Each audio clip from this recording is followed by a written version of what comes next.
What's up, everyone? John Rettinger from Techno Buffalo here, and we've got a very old school unboxing. You've been following the channel for a while. I've got the brand new second generation Moto X here, hot off the presses from Chicago. Let's go ahead and get to the unboxing and the hands-on.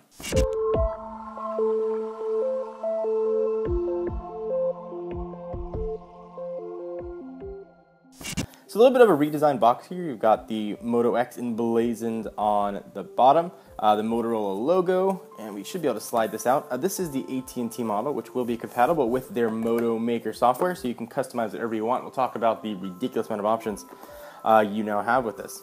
Open it up. Here is the phone. Let me go ahead and power that sucker on, and then we'll get to the specs in just a second.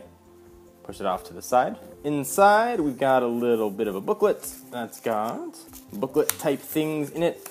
Just a little bit of a quick start guide for obviously getting started quickly, but that's not exciting. We've got a wall wart with 2 USB ports. That's something you don't see very often.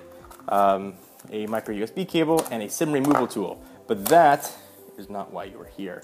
We're here to take a look at the new Moto X. Let me go ahead and see if I can get that satisfying whooshing noise. It wasn't overly satisfying, but here is the brand new Moto X. Let me run through the specs for you. First, it is running Android 4.4 KitKat, and Motorola has said that it is sort of a blanket Android experience, and it will get support for the new OSs as they come out. So when Android L is released, you're looking at probably days, not weeks and months. They do that because it's essentially just a completely vanilla version of Android, but the Moto additions on it are actually just app-based, so they can just update the apps separately, and we'll talk about the additions here in just a second. Again, 4.4.4 KitKat at launch. It weighs 144 grams. You're looking at a much bigger, way better looking screen here. It's a 5.2-inch screen. It's full 1080p, meaning if you do math quickly, it's got a 423 PPI, and it is coated in Corning Gorilla Glass. They're not skipping on the processor anymore either here. It's got a Snapdragon 801, which is a 2.5 gigahertz quad-core chip with the Adreno 330 on board as well. So we loved the original Moto X. Actually, it was one of our phones of the year, but the camera sucked on it. So now I've got a 13 megapixel sensor up from the 10 on the previous version on it, which is a really nice addition here. It also got 4 mics around it. From a design standpoint, Motorola spent a lot of time on the design. Now has a full aluminum band all the way around it. Motorola claimed they really wanted to focus on sort of the feel of the phone in the hand. They still have that dimple in the back, but it's much more pronounced now. It's got kind of a rounded feel as well, so it fits really, really nicely in the hand. So interestingly enough, Motorola is claiming there's 10% more display area than the Galaxy S5, even though they are the same width, because it is almost really edge-to-edge display without any bezels. Here's a Galaxy S5 just for fun, and you can see what those two look like side by side.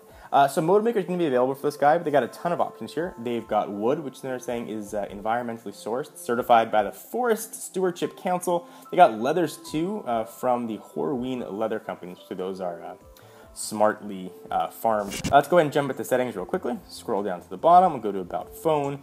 I can see it's Android 4.4.4 here. Just do a little fun action. Hey, it's KitKat, just in case you forgot what was on here.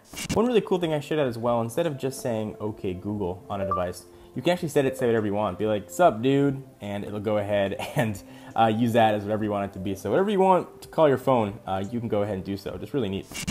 So a few interesting things here as well. If you look at the camera, it's got sort of a ring flash around it, so it's to get way better pictures. That was a huge knock on the device. Gonna keep this guy juiced up. It's a 2300 milliamp hour battery. It's up 100 milliamp hours. From the original Moto X. There's also our crazy gestures in here as well. So you've got the active display. If you can turn on, there you go. You can touch here. You can see what it does. This Moto display, see what's going on without it. So drag your finger up to learn more. You can go ahead and sort of learn more about what's going on. It's a really quick way to see information, but now you can supposedly access it just by waving your hand over it, because there's sensors all around the screen. You can answer calls by just waving your hand over it, and all kinds of other sort of familiar things. You can still access the camera by doing a little twisty action. And it's a pretty stock camera experience. A ton of other things in here we'll cover in the review. Want to see anything in particular about the device? Be sure to let us know. Until next time, I'm John Rettinger from Techno Buffalo. Of course, check us out at technobuffalo.com for the latest and greatest tech news. See you guys next video. Bye-bye. Thank you guys for watching. I hope you enjoyed. We love technology here. If you do too and you want to see what's next, of course, hit the big subscribe button down below to get the latest videos from Techno Buffalo. And we just launched our new Twitch channel, so if you want to see us game, albeit sometimes a little bit horribly, check us out at twitch.tv/technobuffalo.